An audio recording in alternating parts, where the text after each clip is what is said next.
प्रधानमंत्री Justin Trudeau ने भारत के ऊपर बेबुनियाद आरोप लगाकर कनाडा में पल रहे खालिस्तानी समर्थकों को हवा दे दी है।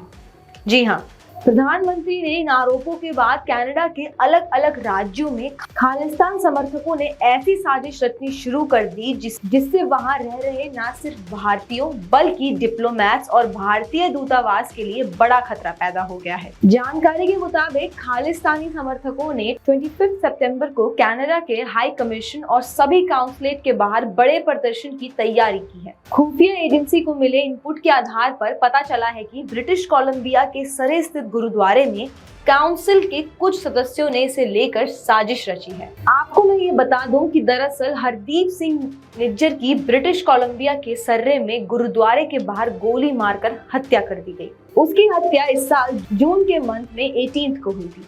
हत्या के बाद से ही कनाडा में खालिस्तान समर्थक समूहों ने भारत की तरफ उंगली उठाना शुरू कर दिया है। यही वजह रही कि ट्रूडो ने कहा, कनाडा की धरती पर किसी कनाडाई नागरिक की हत्या में किसी विदेशी सरकार का जुड़ा होना हमारी संप्रभुता उल्लंघन है। पंजाब पुलिस के डोजियर के मुताबिक हरदीप सिंह जालंधर के भार सिंहपुरा गाँव का रहने वाला था। वह 1996 में कनाडा चले गया था। कनाडा पहुंचने पर निज्जर ने प्लम्बर के तौर पर अपनी करियर की शुरुआत की थी। हालांकि वो इस काम में मन नहीं लगा पा रहा था क्योंकि उसे खालिस्तानी गतिविधियों में ज्यादा दिलचस्पी थी। यही वजह थी उसने सिख अलगाववादी group Sikh for justice SJF का दामन थाम लिया था। गुरबतवंत सिंह पन्नू के बाद निज्जर SJF का दूसरे नंबर का नेता था। पिछले कुछ सालों में उसका नाम तेजी से चर्चाओं में आने लगा। खालिस्तान समर्थक गतिविधियों में शामिल होने की वजह से उसकी दौलत में भी इजाफा हुआ। जगतार सिंह तारा के नेतृत्व वाले बब्बर खालसा इंटरनेशनल का मेंबर बनने के साथ ही निज्जर की आतंकी गतिविधियों की शुरुआत हो गई। आगे चलकर उसने खालिस्तान टाइगर फोर्स KTF के तौर पर अपना खुद का एक ग्रुप बना लिया था। निज्जर ने भारत में खालिस्तानी समर्थकों की पहचान करने, उन्हें ट्रेनिंग देने और फंडिंग करने का काम किया।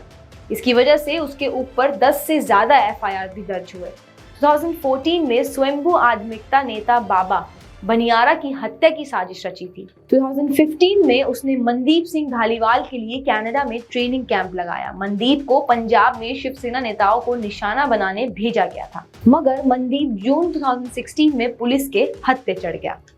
नवंबर 2020 में निज्जर ने साथी गैंगस्टर अर्श दल्ला के साथ हाथ मिला लिया। अर्श भी विदेश में ही रह रहा था। दोनों ने मिलकर डेरा सच्चा सौदा के अनुयायी मनोहर लाल की हत्या करवा दी।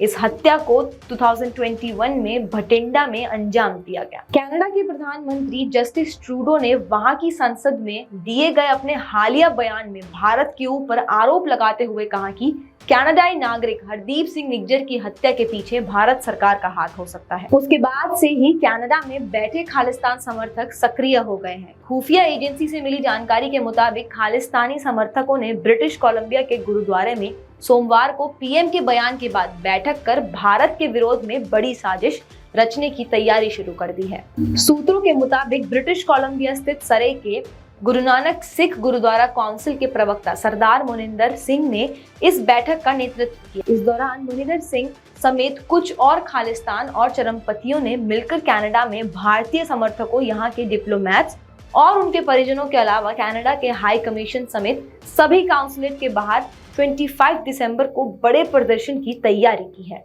सूत्रों के मुताबिक जानकारी यह भी है कि इस पूरे प्रदर्शन में कनाडा के कई पूर्व सांसद, नेता और कुछ चरमपंथी और खालिस्तान समर्थक इस मामले पर खतरनाक मंसूबों के साथ आगे बढ़ रहे हैं। रक्षा मामलों से जुड़े विशेषज्ञों का मानना है कि कनाडा की जमीन पर पहले से ही खालिस्तान समर्थकों को कनाडा की सरकार प्रश्रय देती आई है।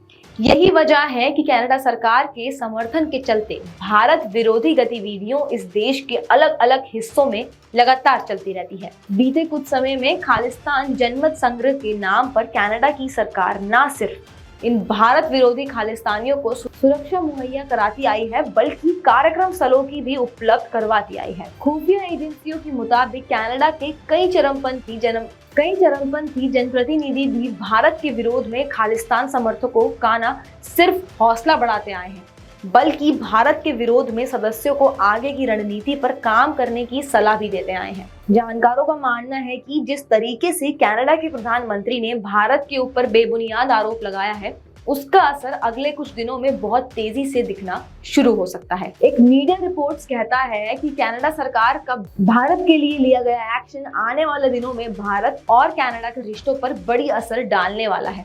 उल्लेखनीय है कि ट्रूडो ने कहा था कनाडाई सुरक्षा एजेंसियों के पास यह मानने के कारण है कि भारत सरकार के एजेंटों ने ही निज्जर की हत्या की है।